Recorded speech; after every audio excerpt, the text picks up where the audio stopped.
الحمد للہ وکفا والصلاة والسلام علی عباده الذین اصطفى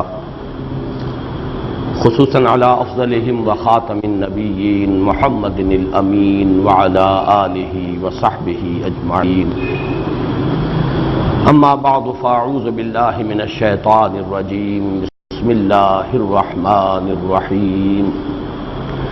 والضحى واللیل اذا سجى ما ودعك ربك وما قلى وللآخرة خير لك من الأولى ولسوف يعطيك ربك فترضى ألم يجدك يتيما فآوى ووجدك ضالا فهدى ووجدك عائلا فأغنى فأما اليتيم فلا تقهر وأما السائل فلا تنهر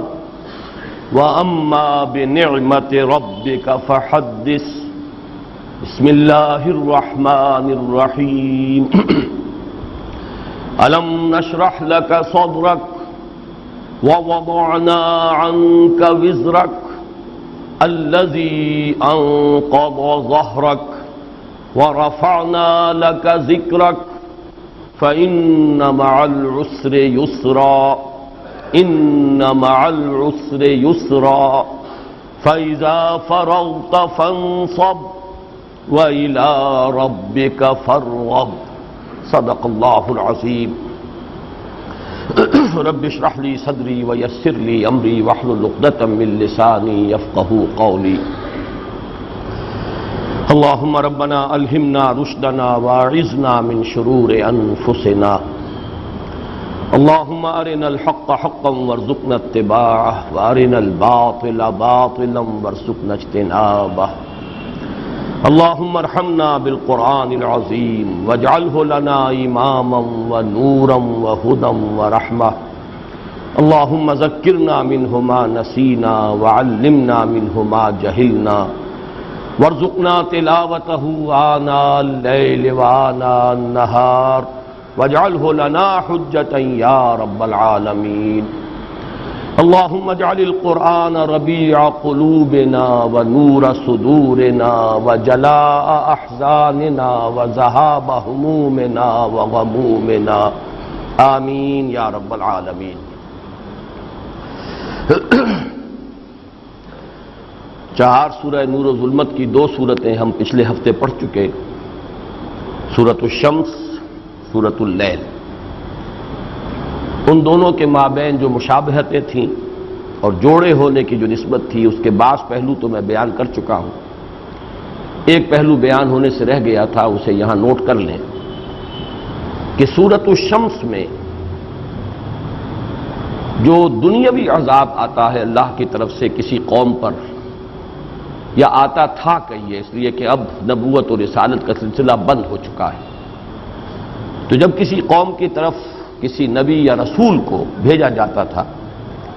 لیکن قوم رد کر دیتی تھی اس کی دعوت کو، تو جو عذاب استیصال، وہ عذاب کے جو جڑ سے اکھیڑ دینے والا عذاب، نسیم منسیہ کر دینے والا عذاب جو دنیا میں آتا تھا، عذاب دنیاوی، اس کا ذکر ہے۔ کذبت ثمود بطغواها اذ انبعث اشقاها فقال لهم رسول الله ناقة الله وسقياها فكذبوه فعقروها۔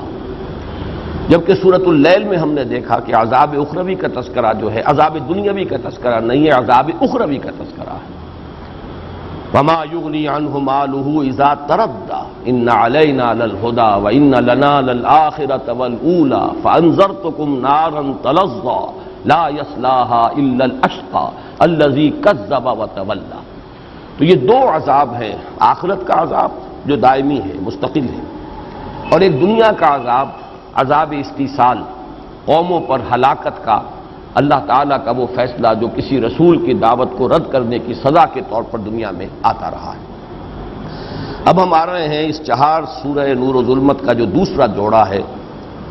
سورۃ الضحیٰ اور سورۃ الانشراح۔ ان دونوں صورتوں کے مابین جو جوڑے ہونے کی نسبت ہے وہ اظہر من الشمس ہے، اس درجے میں کہ واقعہ یہ ہے کہ یہ تو بالکل ایک ہی صورت محسوس ہوتی ہے، اتنا تسلسل ہے، اتنا ربط ہے، باہم اس طرح آپس میں پیوست ہیں ان کے مضامین کہ ان کو یوں کہا جا سکتا ہے تعبیر کے طور پر کہ ان کو دو حصوں میں تقسیم ہی اس لیے کیا گیا ہے کہ یہ ایک جوڑے کی شکل اختیار کر لیں، ورنہ یہ تو ایک وحدت ہے جس کو ہم کہہ سکتے ہیں جدید اصطلاح میں آرگینک ہول، حیاتیاتی وحدت، جن کو کہ علیحدہ کرنا ممکن نہیں ہوتا،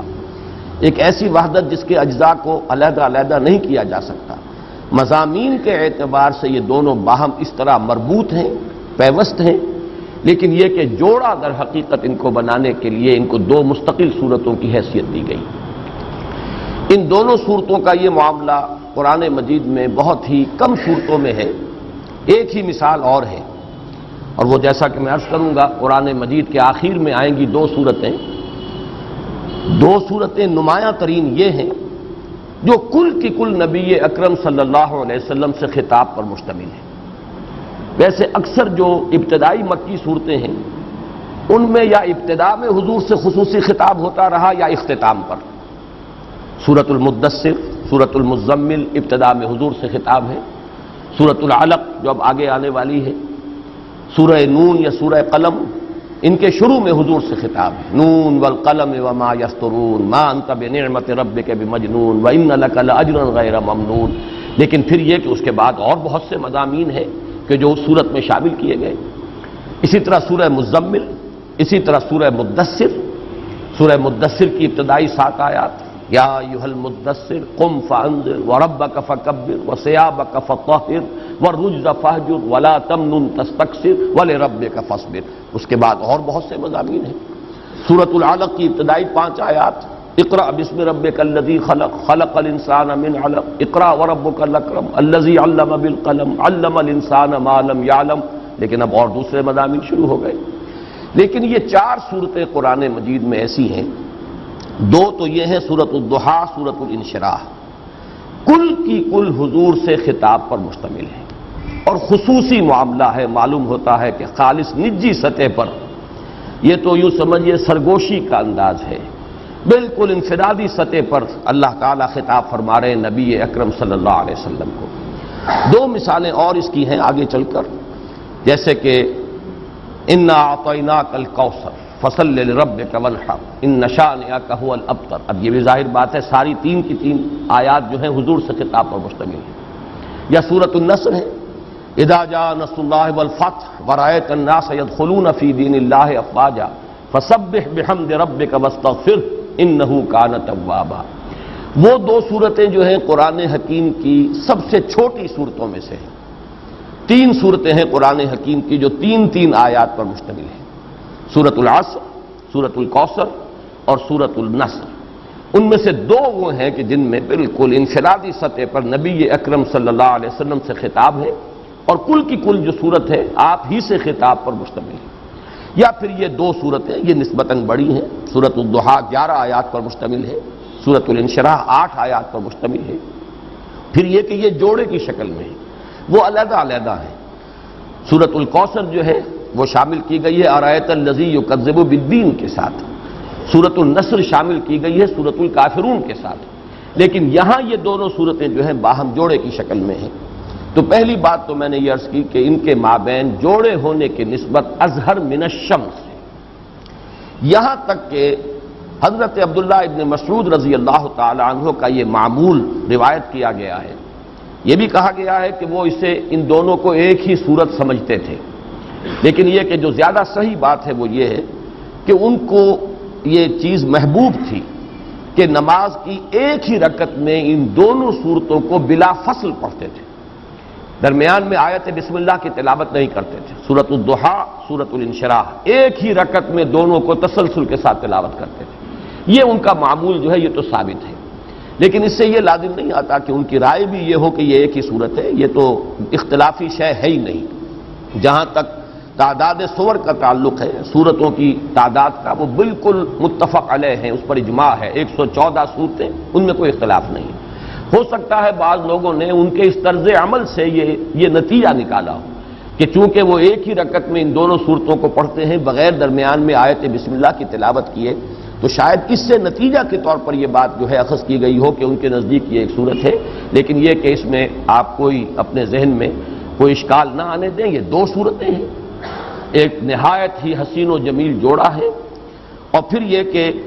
ان دونوں صورتوں کا سابقہ دو صورتوں کے ساتھ جو ربط و تعلق ہے وہ بھی اظہر من الشمس ہے، وہ میں تفصیل سے بیان کر چکا ہوں،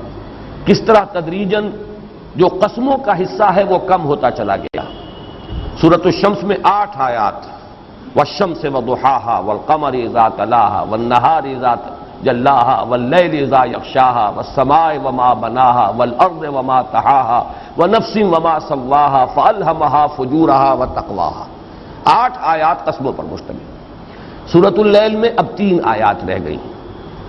واللیل اذا یغشا والنہار اذا تجلی وما خلق الذکر والانثی۔ یہاں آ کر سورۃ الضحیٰ میں وہ 2 آیتیں رہ گئیں، والضحیٰ واللیل اذا سجا، اور آخری آیت بغیر قسموں کے براہ راست شروع ہو رہی ہے۔ یہ تدریج جو ہے بڑی نمایاں طور پر یہاں واضح ہو رہی ہے، مضامین کا جو ربط ہے ان 4 صورتوں میں، جس کی وجہ سے کہ میں نے اس کے لیے نام تجویز کیا ہے 4 سورہ نور و ظلمت۔ پھر یہ کہ ان کے مابین یہ ربط کہ جہاں تک اصل مضمون ہے وہ شروع میں بہت ہی اجمال کے ساتھ آیا۔ سورۃ الشمس میں قسمیں کس چیز پر کھائی گئیں؟ صرف 2 آیتیں، قد افلح من زکاہا وقد خاب من دساہا۔ یہ مضمون اب پھیل رہا ہے، میں بیان کر چکا ہوں، ریسیپروکل نسبت ہے، قسمیں رفتہ رفتہ کم ہو رہی ہیں، اصل مضمون جو ہے مقسم علیہ وہ رفتہ رفتہ پھیل رہا ہے، اس کے اندر وضاحت کا پہلو آ رہا ہے۔ سورۃ اللیل میں آیا ان سعیکم لشتی فاما من اعطی واتقی وصدق بالحسنی فسنیسرہ للیسری واما من بخل واستغنی وکذب بالحسنی فسنیسرہ للعسری۔ پھر یہ بات بھی میں عرض کر چکا ہوں کہ انسان کی اپنی کوشش، اپنی جد و جہد، اپنی سعی، اس سے جو بلند ترین مقام ہے جس تک انسان پہنچ سکتا ہے وہ مقام صدیقی ہے، وہاں تک بات جو ہے سورۃ اللیل میں آ چکی۔ اس سے اوپر تو مقام وہی ہے، میں تشبیہ بلا تشبیہ اس وقت عرض کروں گا کہ جیسے کوئی شخص چڑھ رہا ہو اور وہ چڑھ رہا ہے اپنی محنت سے، کسی رسی کی مدد سے یا کوئی اور سیڑھی ہے، لیکن سیڑھی کہیں اوپر جا کر جہاں اسے پہنچنا ہے شارٹ رہ گئی ہے، کم رہ گئی، اب وہ محتاج ہے کہ کوئی اوپر سے اس کا ہاتھ پکڑ کر کھینچ لے تو وہ اوپر چلا جائے گا، ورنہ ممکن نہیں۔ یہ سمجھیے کہ مقام صدیقیت تک انسان خود اپنی محنت سے، مشقت سے، اپنے زور بازو سے پہنچ سکتا ہے۔ اوپر کا مرتبہ جو ہے مرتبہ نبوت، وہ تو خالص وہبی ملکہ ہے، وہ اللہ کی طرف سے عطا کی جانے والی شے تھی، وہ اکتسابی شے تھی ہی نہیں، وہ تو پھر اوپر سے کوئی ہاتھ پکڑ کر کھینچے تو وہ مرتبہ جو ہے انسان کو حاصل ہو سکتا ہے، اور وہ مرتبہ ہے در حقیقت کہ جس پر گفتگو ہو رہی ہے ان 2 صورتوں میں۔ تو اس اعتبار سے بھی تدریجاً ارتقاء ہوا ہے مضمون کا، چنانچہ میں امام راضی کا یہ قول آپ کو سنا چکا ہوں کہ سورۃ واللیل سورۃ ابو بکر رضی اللہ تعالی عنہ وسورۃ والضحیٰ سورۃ محمد صلی اللہ علیہ وسلم۔ سورۃ واللیل جو ہے وہ سورۃ صدیقیت ہے، حضرت صدیق اکبر حضرت ابو بکر رضی اللہ تعالی عنہ کی صورت ہے، اور یہ سورۃ الضحیٰ اور سورۃ الانشراح ان دونوں کو ایک ہی سمجھیے، تو یہ دونوں در حقیقت سورۃ محمد ہیں صلی اللہ علیہ وسلم۔ یہاں تو ساری گفتگو حضور سے ہو رہی ہے۔ یہ ترتیب بھی میں بتا چکا ہوں کہ وہ سورت ختم ہوئی تھی سورۃ اللیل وَلَسَوْفَ يَرْضَىٰ، یہ غائب کا صیغہ ہے، اس لیے کہ صدیق سے خطاب براہ راست نہیں ہوتا، بواسطہ نبی ہوتا ہے، لیکن یہاں آیت آ رہی ہے وَلَسَوْفَ يُعْطِيكَ رَبُّكَ فَتَرْضَىٰ، یہ جو ہے خطاب کا صیغہ ہے، حضور سے براہ راست گفتگو ہو رہی ہے، اس لیے کہ نبی سے تو مخاطبہ جو ہے وہ براہ راست ہوتا ہے۔ تو ان دونوں صورتوں کا جو ربط ہے سابق دونوں صورتوں سے وہ بھی واضح ہے۔ اب تیسری بات جو میں عرض کرنا چاہتا ہوں وہ یہ ہے، قرآن حکیم کا ایک خاص وصف ہے، اس پر میں نے بھی گفتگو کی ہے، جو میرا وہ کتابچہ ہے ہماری اس پوری دعوت اور تحریک میں بڑی اساسی اہمیت کا حامل ہے، مسلمانوں پر قرآن مجید کے حقوق، اس میں میں نے بھی اس پر گفتگو کی ہے، اور مولانا اصلاحی صاحب نے بھی، جو تدبر قرآن نامی کتاب تھی جو ابتدا میں انہوں نے لکھی تھی، بہت ابتدا میں، اب وہ مبادئ تدبر قرآن کے نام سے شائع ہوتی ہے، اور یہ نام میں نے ہی اس کا تجویز کیا تھا۔ جب تفسیر لکھنی شروع کی انہوں نے تدبر قرآن کے نام سے، تو اس کتاب کے لیے علیحدہ نام میں نے تجویز کیا کہ یہ مبادئ تدبر قرآن ہے۔ اس میں انہوں نے اپنے عالمانہ انداز میں بحث کی ہے، اور وہ یہ نقطہ ہے کہ قرآن حکیم ایک ایسی کتاب ہے جس میں بیک وقت دو متضاد چیزیں جمع ہیں۔ ایک اعتبار سے یہ آسان ترین کتاب ہے، وَلَقَدْ يَسَّرْنَا الْقُرْآنَ لِلذِّكْرِ فَهَلْ مِن مُدَّكِرٍ، ہم نے اس قرآن کو تذکر کے لیے، نصیحت اخذ کرنے کے لیے، رہنمائی حاصل کرنے کے لیے نہایت آسان کر دیا ہے، تو ہے کوئی جو نصیحت اخذ کرنا چاہے؟ ظاہر بات ہے کہ ایسا اوپن چیلنج جو ہے اسی وقت تھرو کیا جا سکتا تھا جبکہ کتاب آسان ہوتی، کتاب مشکل ہوتی تو پھر تو بڑے ذہین لوگوں ہی کے سمجھنے کی بات تھی، بہت ہی جو عقلی صلاحیتیں اور استدلال کی قوت جو ہے اس سے مسلح ہوں تو پھر وہی مخاطب ہو سکتے تھے، اہل منطق، اہل فلسفہ یا اہل سائنس ہی اس کے مخاطب ہو سکتے تھے، پھر عام انسان تو مخاطب نہیں ہو سکتا تھا۔ لیکن یہ چیلنج ہے وَلَقَدْ يَسَّرْنَا الْقُرْآنَ لِلذِّكْرِ فَهَلْ مِن مُدَّكِرٍ۔ ایک انتہا یہ ہے کہ آسان کتاب، نہایت آسان کتاب، لیکن دوسرا پہلو نہایت مشکل کتاب، اس کی گہرائی کو ناپنا ممکن نہیں ہے، کسی انسان کے لیے ممکن نہیں، وہ رازی ہو، زمخشری ہو، کوئی ہو، کسے باشد، کشاف ہو، رومی ہو، رازی ہو، غزالی ہو، کوئی بھی ہو، کسی کے لیے ممکن نہیں ہے کہ اس کی گہرائی تک پہنچ جائے، اس لیے کہ یہ تو اس کی اتھاہ ہے، اس کی گہرائی، اس کی وسعت، کوئی شخص جو ہے اس کو عبور نہیں کر سکتا کہ یہ کہہ سکے جیسے دریا میں نے عبور کر لیا، ایک کنارے سے دوسرے کنارے تک چلا گیا، اس لیے کہ یہ تو ناپیدا کنار ہے، اس کا کوئی کنارہ ہے ہی نہیں۔ اس اعتبار سے تدبر قرآن کے اعتبار سے یہ مشکل ترین کتاب ہے، اور تذکر بالقرآن کے اعتبار سے یہ آسان ترین کتاب ہے۔ ویسے میں چاہتا ہوں کہ ایک اور جو اس میں تضاد جمع ہے اس کو بھی نوٹ کر لیں، اور وہ تضاد یہ ہے کہ ایک کتاب ہے جو نازل ہوئی ہے ایک خاص ماحول میں، ایک خاص وقت میں، ایک خاص علاقے میں، یہ تین الفاظ میں نے کہے، ایک خاص وقت ہے، سن 610 عیسوی سے لے کر اور سن 632 عیسوی تک 22 برس میں یہ کتاب نازل ہوئی، پوری کی پوری کتاب حجاز میں نازل ہوئی۔ چند آیات کو آپ کہہ سکیں گے سورہ توبہ کی کہ وہ اس سے مستثنیٰ ہوں گی کہ آپ جب سفر تبوک پر گئے تھے تو جاتے آتے بھی کچھ آیات نازل ہوئی ہیں تو حجاز سے ذرا آگے جا کر، لیکن واقعہ یہ کہ وہ بھی حجاز کا سرا بن جاتا ہے، وہیں سے حجاز کا آغاز ہے۔ ایک خاص جغرافیائی ماحول میں، ایک خاص زمانے میں، ایک خاص قوم اس کی مخاطب اولین تھی، تو اس اعتبار سے کتنی محدودیتیں جمع ہو گئیں، لیکن اس میں ہدایت ابدی ہے، ہمیشہ ہمیش کے لیے، ہر انسان کے لیے، یہاں تک کہ اس دور میں علامہ اقبال جیسا شخص جو ہے اس کے اگر علم کی پیاس کو کوئی تسکین حاصل ہوئی ہے آ کر تو قرآن مجید کے دامن میں، سارے فلسفے پڑھ لیے، مشرق کے، مغرب کے، قدیم جدید، یورپ میں جا کر وقت گزار لیا، لیکن وہ جو علم کی پیاس تھی اسے تسکین نہیں میسر آئی، نہ کہیں جہاں میں اما ملی جو اما ملی تو کہاں ملی میرے جرم خانہ خراب کو تیرے عفو بندہ نواز میں۔ چنانچہ یہ بات ثابت ہے کہ آخری جو دور ہے علامہ اقبال کی زندگی کا، ان کے آس پاس کوئی فلسفے کی کتاب نہیں ہوتی تھی، صرف قرآن ہی پڑھتے تھے اور روتے تھے۔ اور پھر جب پوچھا ہے سید نذیر نیازی نے کہ یہ لوگ کہتے ہیں کہ آپ کا فلسفہ فلاں سے ماخوذ ہے، فلاں فلسفی سے آپ نے تصورات مستعار لیے ہیں، کیا آپ خود بتائیں گے؟ تو فرمایا کہ ہاں کل آ جانا فلاں وقت میں تمہیں لکھوا دوں گا میرے فلسفہ خودی کا سورس کیا ہے۔ بہت خوش، یہ ہمارے ہاں ہی محاضرات میں یہ واقعہ سید نذیر نیازی مرحوم نے خود سنایا تھا، اور وہ ہمارے ہاں جو کتاب چاہے اس میں اشاعہ شدہ ہے۔ تو بہت خوش ہوئے کہ میں جا رہا ہوں آج شاعر مشرق، جو راز کسی پہ نہیں کھلا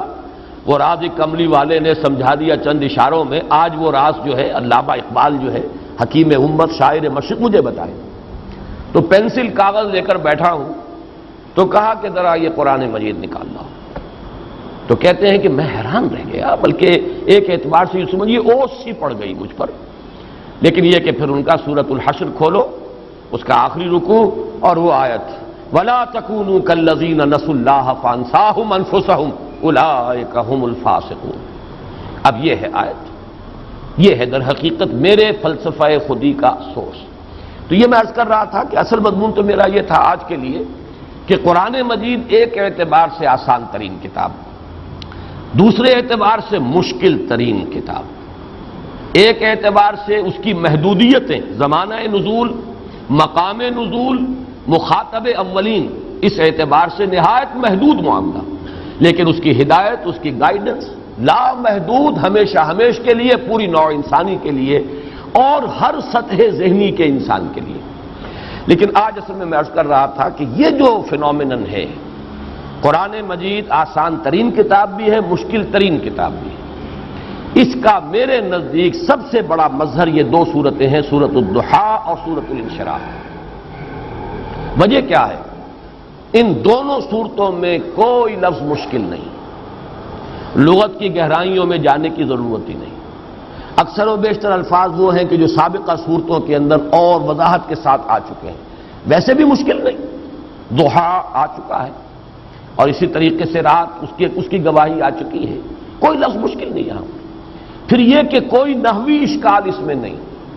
یوں سمجھیے کہ جسے ہم کہتے ہیں کہ ہر زبان کا جو سب سے اونچا ادب ہوتا ہے اسے سہل ممتنع کہتے ہیں، بات بہت اونچی کہی جائے لیکن سادہ ترین زبان میں اور سادہ ترین الفاظ میں، آسان ترین زبان میں، اور یہی مشکل ہے۔ اصل میں مشکل مضامین کو ثقیل اصطلاحات میں، ثقیل زبان میں بیان کرنا آسان ہے، لیکن بلند مضامین کو آسان زبان میں بیان کرنا مشکل ہے۔ اس اعتبار سے سہل ممتنع کہا جاتا ہے وہ اشعار یا وہ عبارتیں کہ جو بہت سادہ ہوں لیکن بہت گہری۔ تو میں یہ سمجھتا ہوں کہ ویسے تو قرآن مجید پورا کا پورا سہل ممتنع کی ایک مثال ہے، لیکن یہ دو صورتیں اس اعتبار سے بہت نمایاں، کوئی لفظ مشکل نہیں۔ معلوم ہوتا ہے کہ صاف سا ترجمہ ہر شخص کر لے گا، لیکن یہ ہے کہ جبکہ نہ کوئی لفظ مشکل نہ کوئی نحوی اشکال، اس کے باوجود بعض پہلو ایسے ہیں کہ جن کے اعتبار سے نہایت مشکل سوالات سامنے آتے ہیں، اور وہ دو پہلو یہ ہیں کہ یہاں مخاطب ہے محمد صلی اللہ علیہ وسلم، آپ کا مقام، آپ کا مرتبہ، زبان لڑکھڑاتی ہے آپ کے لیے لفظ ضال استعمال کرنا۔ وہ کیا تھا بوجھ جو آپ پر پڑا ہوا تھا؟ الذی انقض ظہرک، جو آپ کی کمر کو توڑے دے رہا تھا، وہ کون سا بوجھ تھا؟ کیا مشقت تھی؟ پھر یہ کہ نظر آ رہا ہے جیسے کہ ہمت کچھ پست سی ہو رہی ہو۔ اب دیکھیے میں یہ الفاظ استعمال کر رہا ہوں اور ڈر رہا ہوں کہ حضور کی شان میں یہ لفظ ہم استعمال کریں، لیکن ان صورتوں کا جو پس منظر ہے وہ سامنے آ ہی نہیں سکتا، جیسے کچھ بددلی سی ہے، جیسے کچھ مایوسی سی ہے، جیسے کچھ حوصلہ پست ہو رہا ہے، جیسے کچھ ہمت جواب دے رہی ہے، جیسے کوئی اعصابی اضمحلال ہے۔ یہ کیفیات اب حضور کے بارے میں ان چیزوں کا تصور کرنا، آپ کا مقام رفیع، آپ کا مرتبہ بلند، اس کے حوالے سے یہ سوالات جب اٹھتے ہیں تو واقعہ یہ کہ ایک آدمی گھبرا کر رہ جاتا ہے۔ بلکہ آج میں سوچ رہا تھا کہ میں نے سورہ الحدید کی اس آیت کے بارے میں بارہا جو آپ کو الفاظ سنائے ہیں امام رازی رحمۃ اللہ علیہ کے، هو الاول والآخر والظاہر والباطن کے بارے میں، اعلم ان هذا المقام مقام غامض مہیب عمیق، ہوشیار کے رہبر دم تیغ قدم راہ، ہوشیار ہو جاؤ، یہ مقام بڑا خطرناک ہے، بہت یوں مہیب ہے، پر ہیبت ہے، پر جلال ہے، بہت گہرا ہے، بہت مخفی ہے۔ هو الاول والآخر والظاہر والباطن، اس لیے کہ اس میں اللہ کی ذات زیر بحث آ رہی ہے، باقی تمام معاملات صفاتی ہیں، یہاں پہ کوئی مسئلہ ذات کا ہے۔ کوئی خاص وجہ ہے کہ یہاں حرف واو آ رہا ہے جبکہ اللہ تعالیٰ کے اسماء میں قرآن مجید میں کہیں درمیان میں حرف عطف نہیں آتا۔ هو اللہ الذی لا الہ الا هو الملک القدوس السلام المؤمن المہیمن العزیز الجبار المتکبر، 8 اسماء آ گئے، حرف عطف نہیں ہے، لیکن یہاں هو الاول والآخر والظاہر والباطن، کیا وجہ ہے؟ اتنا فرق اسلوب کا کیوں ہے؟ اور وہاں پر یہ کہ واقعتاً آدمی جو ہے حیران اور ششدر ہو کر کھڑا رہ جاتا ہے، زبان کھولتے ہوئے ڈرتا ہے کہ کیسے تعبیر کروں اس حقیقت کو۔ ذرا سی زبان جو ہے اگر پھسل گئی تو وہ کفر ہو جائے گا، وہ ہماوست بن جائے گا، پینتھیزم بن جائے گا، لیکن یہ کہ الفاظ کچھ بول رہے ہیں، ابھر کر سامنے آ رہے ہیں، ان کا حق ادا کرنے کو ظاہر بات ہے، اس کا تقاضا ہے کہ حق ادا کیا جائے، وہی اول وہی آخر وہی ظاہر وہی باطن، معلوم ہوا وہی وہ، اب کیسے تعبیر کریں اس کو؟ تو جیسے وہ مقام ہے جس کے بارے میں وہ الفاظ کہ اعلم ان ھذا المقام مقام غامض محیب عمیق، اسی طرح کا مقام یہ ہے میرے نزدیک سورۃ الضحیٰ اور سورۃ الانشراح۔ یہاں ذات محمدی زیر بحث ہے صلی اللہ علیہ وسلم، اور بلکہ جیسا کہ بہت سے شعراء نے تو کہا ہے کہ اللہ تعالیٰ کی ذات کے بارے میں تو آدمی کچھ کمی بیشی کر بھی جائے تو کوئی گھبراؤ نہیں، کوئی ایسی بات نہیں ہے، با خدا دیوانہ باشد با محمد ہوشیار، یہ تو بڑی نزاکت کا معاملہ ہے۔ نفس گم کردمی آیا جنید و بایزیدی جا، یہ تو وہ مقام ہے کہ یہاں پر آ کر بایزید اور جنید جو ہے ان کی بھی جو ہے یوں سمجھیے کہ ان کی بھی سٹی گم ہو جاتی ہے. یہ الفاظ میں نے ذرا ثقیل الفاظ، نفس گم کر دمی آیا جنید و بایزید جا. تو یہ جو مقام ہے ذات محمدی صلی اللہ علیہ وسلم اور ان کے وہ احساسات، اب ان کے بارے میں وہ الفاظ استعمال کرتے ہوئے زبان لڑکھڑاتی ہے. اسی اعتبار سے میں یہ عرض کر دوں، ان صورتوں کا حق نہ لغت اور ادب کے ماہرین ادا کر سکتے ہیں. اس میں تو کوئی اشکالات ایسے ہیں ہی نہیں، نہ لغت کے، نہ ادب کے، نہ بیان کے، نہ نحوی اشکال. اسی طریقے سے ان صورتوں کا حق جو اہل عقل اور اہل منطق ہیں وہ بھی ادا نہیں کر سکتے. اور میں اپنی یہ گواہی نوٹ کرا دینا چاہتا ہوں، ریکارڈ پر لے آنا چاہتا ہوں. بہت مایوسی ہوئی ہے مجھے امام راضی کی تفسیر سورۃ الضحیٰ اور سورۃ الانشراح کی پڑھ کر. معلوم ہوتا ہے جس کو انگریزی میں کہتے ہیں بیٹنگ اباؤٹ دی بش،